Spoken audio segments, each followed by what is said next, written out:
What's up, Penn Staters? Thanks for tuning into the Football Letter podcast. This week, we welcome volunteer leader Jim Keib.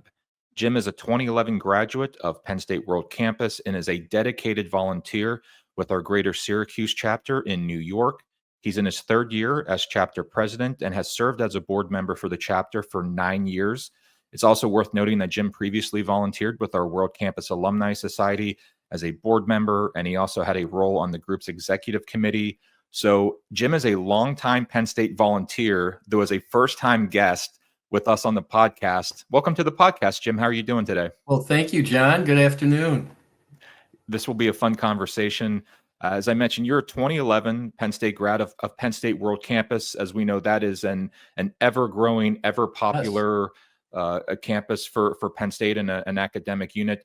Can you talk us through a little bit about how you gravitated toward Penn State World Campus and how that offered you what you were looking for? Well, it's an interesting story because usually you have a scenario where there's a parent that goes to Penn State, and then there's a child that follows and wants to follow in the footsteps of the parent. In my case, I actually had a son go to Penn State first, and then I followed in the footsteps of him. My son was looking for a college that would provide ROTC and industrial engineering. And when you put those two things together in a search, up comes Penn State.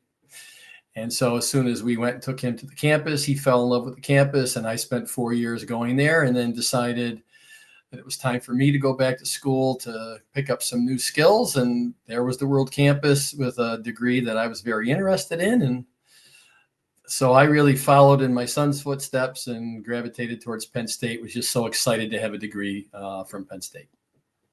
That's such a great story. Let's follow up on that real quick. Given that your son was a Penn State graduate and you're, very much a Penn State family, beyond the academic offerings that Penn State World Campus offered, was there an extra layer of significance or, special feeling knowing that you were joining your son as a Penn State grad? Absolutely.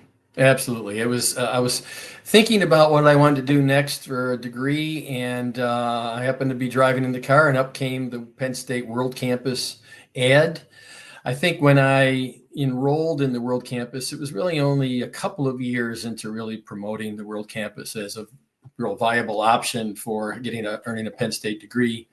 And so I checked it out and found one of the degree offerings that was really in line with something I had great interest in, and applied, and had to go and find my old transcripts and do all that stuff. Had to look over what I did when I went to college all those years ago and remember how badly I did in French class and all that stuff. And then sent it in and started taking the CAT classes and really enjoyed myself with the online experience, met a lot of great people.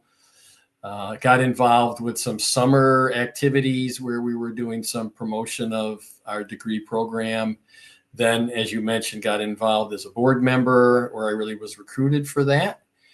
Had a great time with that. Had to go down to campus a few times every year for the board meetings and had great experiences there. So it's just really been wonderful to have that Penn State degree. I'm very proud of it. And I think it's well respected in the world when you have on your resume that you have a Penn State degree. Yeah, absolutely. And we're glad that you continued that Penn State tradition within your family. I was going to ask you if you just wanted to talk a little bit about your degree. It's a Master of Professional Studies degree in Community and Economic Development. How did what World Campus offered align with, kind of what you were looking for in terms of continuing your career? Well, at that stage of my career, I had been working for an engineering company, and I was in charge. I was the director of government affairs and business development. And so a lot of that, when you're in the engineering field and you're working with municipalities that are putting infrastructure projects together, roads, bridges, airports, you have a lot of interaction with the economic development people in those communities and the elected officials in those communities. And indirectly, you also connect with community people, because these projects are very important to the growth and the development of communities. If you're redoing a main street, or you're working on various projects with expanding an airport. And so it aligned with what I had already been doing. And then from my standpoint, it worked out great because in many of the classes that I was taking, it related directly to my experiences in the 15 years before that of interacting with elected officials and different government agencies. So New York State, almost 30,000 Penn State alumni, about 6,700 alumni association members. That value of a Penn State degree, how do you see that kind of manifesting over the last, decade or so, knowing that, you're a Penn State grad, that's recognized in your career field, and that, New York really is a place where there are a lot of Penn Staters? Oh yeah, that was something that I realized when we started to increase our outreach as a chapter. The Alumni Association was really refining their database. And when they sent that to us, we were really stunned to see right within our own geographic area here in central New York. I think the original number is over 1,500. And then that number gets pared down to those that are active alumni paid members, which I think is between 750 and 800. But that's still quite a bit if you're looking at our geographic territory of 4 or 5 upstate New York states. So I was surprised how often you would bump into people from different organizations, or if you were doing a search, you were doing some outreach, and you'd see that somebody was working at a local company. And then we've continued to see every year 25 to 30 students from our geographic territory go to Penn State. So we've got, for instance, we've got our upcoming student send-off picnic in early August, and we have, I think, 35 students from Central New York going to Penn State. So the Greater Syracuse Chapter, as you mentioned, popular place for students who are attending Penn State, local students. Also kind of a growing area where you talked about the Alumni Association refining our database. So we're hopefully making it a little bit more efficient for you to connect with local alumni in your area. So the Greater Syracuse Chapter, I'm just wondering, could you maybe give a little bit of an overview in terms of, what is the chapter's mission? What are you looking to do on a year-round basis? And if somebody's looking to get involved with the Syracuse Chapter, maybe just give them a little bit of a sense of what you're doing up there in Syracuse. Yeah, that's a good question. The chapter role in the Alumni Association has really changed a little bit over the last 4 or 5 years, kind of with the timing of me coming up as president and really taking over for a guy who had built our chapter, Russ Mitchell, who had really been the president for like 20 years, which is really longer than somebody should be having to take that responsibility. But he took it from just a football group, which is, I think, a lot of these areas or these organizations formed as football viewing groups all those years ago in the paternal years. And then to become a chapter, you had to actually file paperwork, and Russ got all of that done. And then for many years, the chapter's responsibilities, there would be an actually $10 paid membership to be a chapter member. And then that changed a few years to go with the universal membership program that the Alumni Association set up.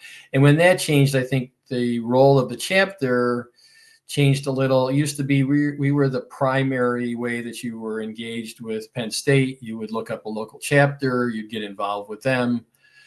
You would do those activities. Now our activities are kind of trying to be coordinated with what the overall Alumni Association is doing.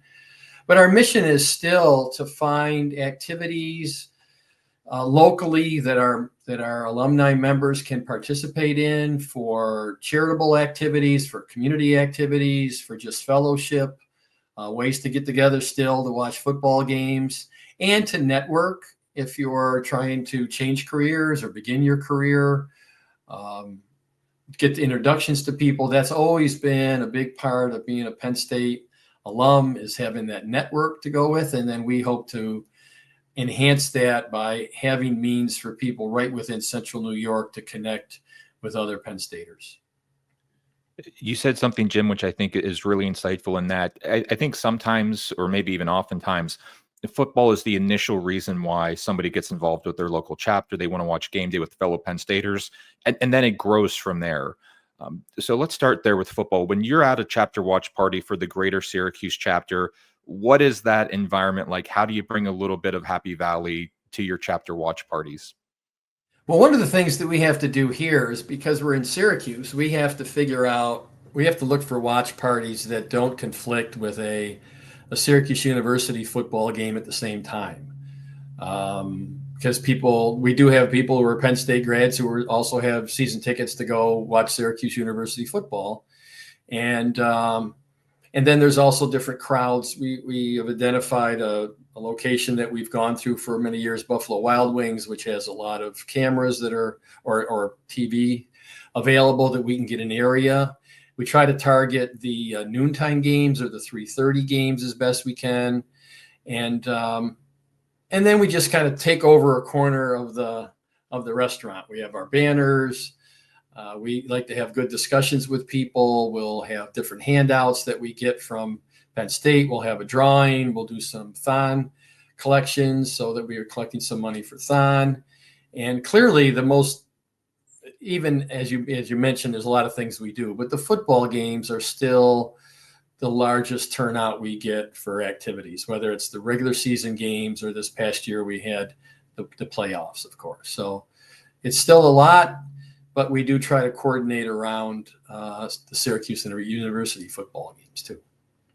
Well, you touched on it. When you're at a chapter watch party, how do you use that opportunity, or how do you leverage that opportunity to talk with folks about what else you're doing as a chapter? Maybe they're there to watch the football game, but then you say, hey, we've got this community service event. We're doing this Thon fundraiser. How much do you take those opportunities to really let folks know more about the chapter?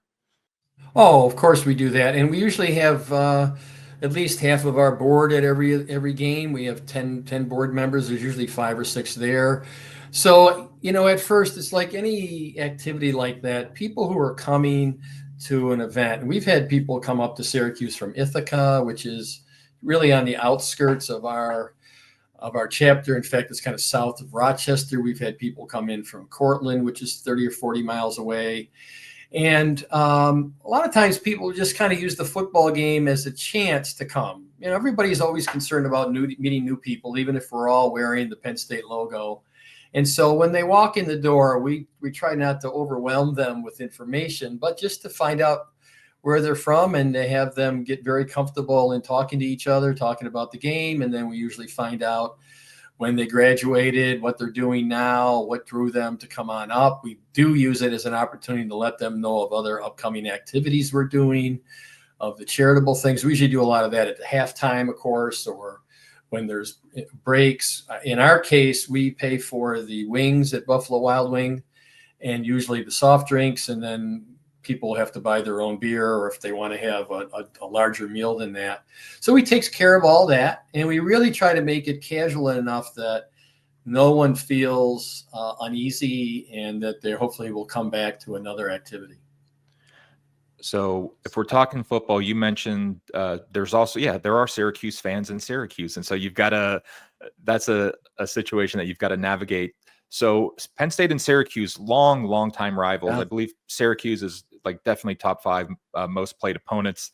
So they're playing coming up in 27 and 28. They announced this home and home series in 2022. So you got to wait 5 or 6 years after they announce it. And I know it's a couple years away. The 27 game will be in Penn State. The 28 game will be at Syracuse. I know it's 2 or 3 years away, but still, how excited are you to see that rivalry get renewed?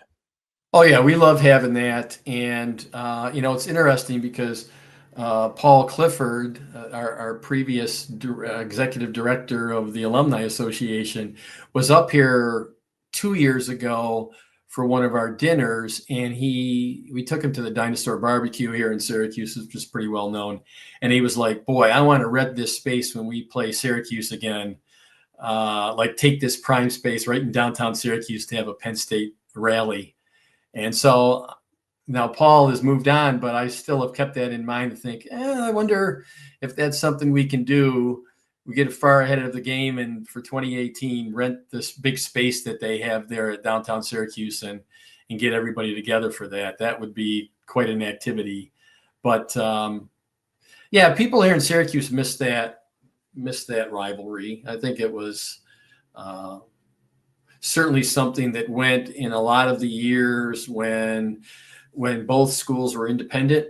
And so that rivalry was different than when you were a part of conferences, which changed a lot of that, and continues to change those kind of things. But when they were both independent, and for a period of time, there was some real significant overlap in terms of how the two schools were vying for Eastern, supremacy and in football. And so I think Penn State made out more often than Syracuse did, but Syracuse had their years as well. So it was a good rivalry.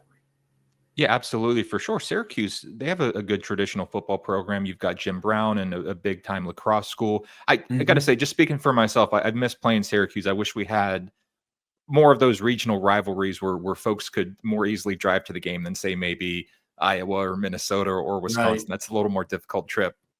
We're And just then, going to and what we're starting to see more of now, in fact, we just had something come up that in August of this year, I think Penn State soccer is coming up to play Syracuse in soccer. So that's on the schedule. 2 years ago, I think it was 2 years ago, maybe a year and a half ago, there was an early soccer game, and we had alumni come up from Binghamton and the other chapters up here when Penn State played Syracuse in soccer. Now they're both, the Syracuse and Penn State were in the Final Four of lacrosse this year. They very easily could have played each other for the national championship. I think the coach from Penn State now used to be in Cornell. I think he was at Cornell, so he's there. And we've had other teams come up now. So it's not just football that plays against Syracuse. Now there's these other preeminent kind of programs. Syracuse doesn't do men's hockey. They do women's hockey. So we've had the Penn State women's team come up and play the women's hockey team. So we have a lot of opportunities in addition to football where the two schools play. That's such a great point, Jim. Yeah, when Penn State athletics, when they travel, our fans get together. It's a great point. We're just going to take a moment to take a breath and say you're tuned into the Football Letter podcast. This podcast connects you with our all-star volunteer leaders. This week is no exception. We've got Jim Keib, 2011 graduate of Penn State World Campus. We are talking Penn State academics. We're talking Penn State football. Penn State and Syracuse is going to renew that rivalry in a couple of years. And so I know it's only 2 years away, but I've still kind of got that in the back of my mind. New York State, a popular place for Penn Staters, of course, 30,000 alumni, 6,700 alumni association members. You're kind of in a nice spot where, you can get to campus. It's drivable, but you're also far enough away where if new graduates are moving there, they might feel, still a little uncomfortable or a little uncertain. And so from that perspective, when you talk about, just kind of like the overall general mission of connecting Penn Staters in your area, you're a Penn State grad, you come from a Penn State family. Just how much maybe personal pride or satisfaction do you take in, keeping your part of the world connected to Penn State and keeping Penn Staters connected to one another? Oh, we really enjoy doing that. In fact, for many years, the Alumni Association or Penn State, I guess no, the enrollment side, asked the chapters to be a connection to the local schools. Like we used to drop off information to the high schools on Penn State. We would get a bunch of information and our board would pick different schools. We'd go to that. We would go to recruiting nights at various schools. We always had two of our board members attending these various recruitment nights at high schools, and we would man the table. And then I think now recently Penn State sends their own folks up to do that. But that was the responsibility of chapters for many years. So you would go there and answer questions mostly of parents, but some with students about the programs that were there. And there were some background checks that we all put ourselves through so we could participate in those things. So chapter members have always been big promoters of Penn State. And then usually if there's some issue that comes up, that somebody is looking for a comment from somebody from Penn State, they try to look up one of us to do it. Fortunately, we haven't had any of those things recently where we had to do it, but that would happen. They would turn to our chapter to do that. And in terms of, you mentioned getting down there from Syracuse, it's about a 4.5 hour ride. So if you have a student down there, it's close enough, but from the student standpoint, mom and dad aren't going to be dropping in every day. It's a little bit far away. It's an easy ride to get down there. And now we've learned, we had a very successful student send-off picnic last year that we did during the week as opposed to a weekend. And parents showed up, and the parents want to know. And our speakers this year are going to be individuals, a recent grad, and a couple of parents who are going to talk about what it's like to have a student down there, what it's like to go to State College, what it's like to go to the other campuses, what Parents Weekend is like, what Thon's all about. If you want to go to a football game, what kind of planning do you need to do that? What will be the experiences of your student? That's another role of the chapter. And so we're excited to take that on. It's kind of something different that we weren't asked to do before. But we learned last year that's what parents want to hear. They want to. They're curious. People know Penn State. They've driven down there. They've gotten a tour, but they don't know what campus life is really going to be like. Because Penn State's a big school, and it can be somewhat overwhelming. Absolutely. I'm glad you mentioned the chapter send-offs, Jim. So we're talking with Jim here. It's June. We're actually only a few days away from Jim's birthday, but we won't release this episode until we get into the season. But the chapter send-offs are held throughout the summer, really across the country and really across the world in some cases. That's such a great event that our chapters do. I think it's almost as beneficial sometimes for the parents as the students, as you said, where they get to talk with folks about, who have been there, done that, get a sense of what that Penn State experience is like firsthand. Whether it's the student send-off or another area, I just wanted to maybe give you a chance to brag about the chapter a little bit. Where do you think the chapter has made some really good strides over the last couple of years? I think the last couple of years, our strides have been in finding more opportunities for our local alumni to get together. We've kind of mixed that up a little bit. And I know that's a struggle because I have good contacts with all of our alumni association staff, and talking to the Rochester people and the Binghamton people that are close. It's not easy in today's age right now to have people get involved. A lot of local charities are struggling with that. A lot of organizations are struggling with that. And so our challenge is no different than those organizations. It's finding things that people are interested in enough, that are convenient for them to come out to do, and that brings some kind of value. For us, it's just finding different things, whether it's a local baseball game, hockey games, like we talked about when Penn State teams come up here, the student picnic, trying to just find other casual, very social ways to do things. And another thing that we really had to learn as a chapter is we needed to find opportunities to offer chances for interaction without the chapter needing to do a lot of organizing. The picnic itself takes a lot of time. When we used to have a dinner, it took a lot of time. You had to work with either a hotel or a caterer. You have to guarantee numbers. There's a lot of stuff that you have to do. When now, if we can do something at the Syracuse Mets game or the Syracuse hockey team, and those organizations are very good at offering special price tickets and ways that you can raise money for Thon. We're trying to do that because then the chapter people aren't having to organize the whole activity. We got a couple of things we do every year, 2 or 3 or 4, but we want to be doing 7 or 8 or 9 of those things because it's too overwhelming and too taxing on the board. So you have to kind of be creative, and you have to just keep probing and asking people questions. Yesterday, we opened up our board meeting, our quarterly board meeting that we do on Zoom. We opened it up to our regular membership to listen in, and we did have an individual decide to do that. And we'll continue to try that to see if we can get people involved with helping us organize and identify activities. So that's a perfect segue, Jim. I was going to ask you, and I will ask you, for Penn Staters who want to get involved, whether it's with the Syracuse chapter or Texas or Florida or California, they want to get involved. They're maybe not sure where to start or how to get started. What is some advice from you, in terms of like, what's the best way to get started, and maybe, what would be a good entry point for them?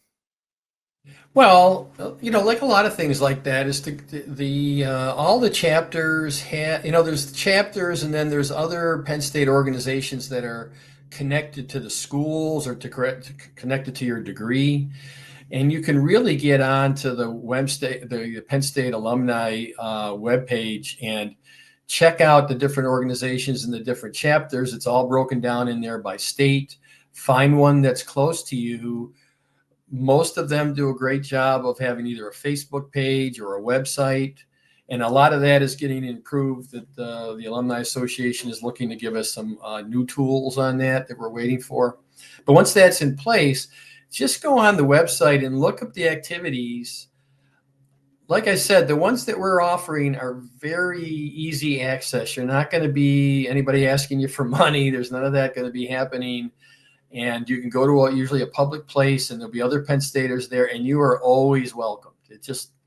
I've not heard any place that anybody's ever gone and not just really, when you walk in, that people are really excited to see a new face. So use those tools that you would for any other activity you want to get involved with, identify something, and then just go. And if you meet people there that you like, there's going to be plenty of opportunities for you to do other things. And then if, in my case, I was probably going to, originally there was really a luncheon once a month and then maybe a bowl game, and we've expanded on that. But I was probably going to activities for a couple of years before I was asked, to do something in terms of the board. So I had spent a couple of years, and by then I was very comfortable committing the time. You are tuned into the Football Letter podcast. We are talking with Jim Keib, president of our Greater Syracuse Chapter. Jim is a 2011 graduate of Penn State World Campus. We're going to ask him a couple questions about, you have a service mindset, Jim, and we want to get to that before we wrap up today. But it's just going to change gears a little bit and ask you a couple quick hit questions for you. How often do you get to campus, and what are maybe some of your campus memories? You graduated from World Campus, but as you said earlier, you had a son who graduated from University Park, and you said you visited campus. So just wondering maybe some of the campus memories that you have as a family. Oh, the campus, the memories as a family. We were down there. I would always bring my son down and help get him all set up. Being a part of the Navy ROTC, he was on campus for 1 year, and then he was off campus with his Navy ROTC guys. Always went down for, a couple of years we did Parents Weekend, and then we realized he didn't really need us to go down for that anymore. I would go down to kind of wrap up the year and to close up his apartment, and we would always play golf at the golf course down there. And so one memory that I really have is we went down, and the first year, his freshman year, I went down, we packed up, we had our tea time. And then while we're playing, we run into this other father and son that are playing golf, and they're doing the same thing as we are. And we said, well, what year are you? And they said, well, this is our last year. And we were in our first year, and we thought, oh, well, that's a long way away. And then it seemed like 10 minutes later, we were playing our fourth round and our last round, and he was done with his Penn State experience. We were down there for ROTC activities. When you're in ROTC, you're getting commissioned usually the same day as graduation. So we had a wonderful time with his grandparents and all of us and his sister and friends. And it was wonderful to go down there for that, and to first have him have his commissioning and then his graduation. That was wonderful. And then I got involved after with the World Campus Board, so I had opportunities to go down there and participate in some of the alumni dinners where they were giving awards out, and dinner with Paul Clifford and the other alumni board members that were from all over the country. Because being a World Campus, we had representatives from all part of the country and overseas that came to State College for that. So even though I didn't go there full time, I had a lot of experiences of going down there, and then we had opportunities to go down for some football games. It has changed a lot in going to a football game now than it was even back in 2005, 2006 when my son was down there. It's even more of a challenge to plan your weekend out and to figure out where you're going to stay and all that stuff. Yeah, absolutely. I'm a 2005 grad. I live in State College, and yes, when you talk about change, that's a little bit of an understatement. But those are such great memories. That appreciate you sharing. Whether and I'll ask you about Downtown State College, and I asked this question knowing that things change so much almost on a daily basis. So whether the place is still open or it's no longer with us, if it's Saturday night, State College, you're in town with your family, you don't have to wait for a table. There's no line. Where are you going and why? Oh, geez, no, I wasn't prepared for that, so I don't remember. The two dinners that I remember is I drove down.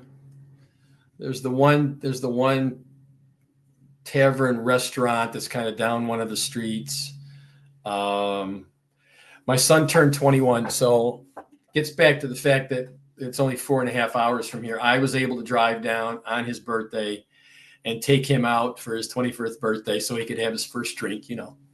And that was him and I doing that. And then when I graduated, my wife had set up her and I to have dinner at the one restaurant that's right there on the main drag. I could look these things up, but that one's under renovation now. But it's the main restaurant in downtown. So we were at both of the kind of the better places, wonderful atmosphere, and had some important ceremonial dinners in State College.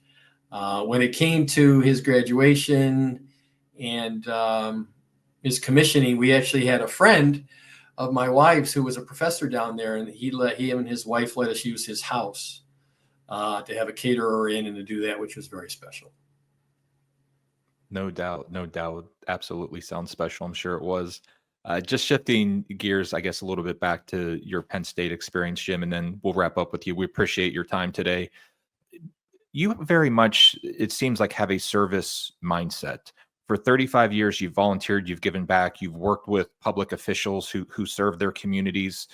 Whether it's with Penn State or with another community group, where does that sense of service, where does that come from for you? I'm not exactly sure. I think part of it is you're doing things in your community, and why I'm a big fan of the Community and Economic Development Program is they really get you to understand how important activities in your geographic area of where you live are to the vibrancy of that community. And I think people sometimes lose track of that, that if you want to have a city that is considered a place that people want to live and work and raise a family, it's not just having a nice little neighborhood for you to work in. Does that community have a museum? What kind of museums do they have? Do they have sports teams? Do they have a vibrant downtown? Do they have other community services that are really important for a community? We've got, other organizations that really serve people who are in need, and communities need to have that. And that only is successful if people volunteer and people give their time, whether it's at food banks or places for people who are homeless and need shelter. All of those things are important for a community. Your not other nonprofit organizations all need people to get involved. And if you're out there doing business, and then part of your business, if you're doing it right, there's networking. So there's many times you think, well, part of this is I'm going to get involved with this board and I'll meet people and that'll lead to business. Well, that's fine. But if that's what you do, the people on the board see through that pretty quickly. So I always encourage people, get involved, but get involved with some organization or activity. My wife was very involved with the Red Cross, for instance, that you really believe in, because then that'll come across as a board member and in your volunteer activities. But for us, for my wife and I, we really felt that for us to have a strong community, we need to donate time for that. And we did put a lot of time into being at all of our kids' activities, and we continue to do that now with grandkids. But we do our best to have people realize that if you don't put time into these organizations, whether it has to do with literacy or, like I said, homelessness, then they're going to disappear. And then your community is not going to be as strong as you think it is. And also, there's just such great satisfaction you get in working with local communities and organizations, community organizations, because they're so appreciative of what you do for them, as opposed to sometimes giving your money to a big national organization that, yeah, they send you a thank you note, but there's not that personal touch. And it's just great satisfaction doing that. And we've tried to encourage our kids to do it as well. Well, you talked about appreciation. Certainly, we appreciate you, Jim, what you do for the Alumni Association and for Penn State. Our volunteers are the heartbeat of the Alumni Association. And we'll wrap up with one question. You can take this any direction that you want. When you look at the role that Penn State has had with you, with your family, perhaps in molding who you are a little bit, how would you describe the role that Penn State has had on your life? I think the role comes in the fact that Penn State has really, over the years, done a great job of presenting themselves as an institution where quality individuals come out of it, and that the education you receive there is top quality. And all of the people that I've met associated with Penn State have been along those lines. So when you put down that you have a Penn State degree, not that my Binghamton University degree isn't wonderful, and a lot of people in upstate New York recognize that, and New York State know that's an important degree. But the Penn State degree carries into all parts of the country. And so when I've put that on my resume for things that I've applied for over the years or connections that I've had, it gets immediately recognized. And that's because Penn State's reputation is well known around the country and carries nationally and, I believe, internationally. I see the Penn State logo everywhere I go. Within New York State, we go down to South Carolina every year. I'm down there at Hilton Head area. At the golf tournament this year, Penn State the Penn State alumni down there had a tent at the golf tournament at Hilton Head Island. So they're present, and people wear their logo proudly, and you can just walk by somebody and say, "We are," and they know what you're talking about. You have been tuned into the Football Letter podcast. We are speaking with Jim Keib. Jim, this was such an enjoyable conversation. Let's make sure another 2 years don't pass until we talk again for when Penn State and Syracuse get together in 2027. How about that? Anytime. All right. Thanks to everyone for tuning in. Thanks to Jim for everything he does for Penn State and the Alumni Association. And we are Penn State.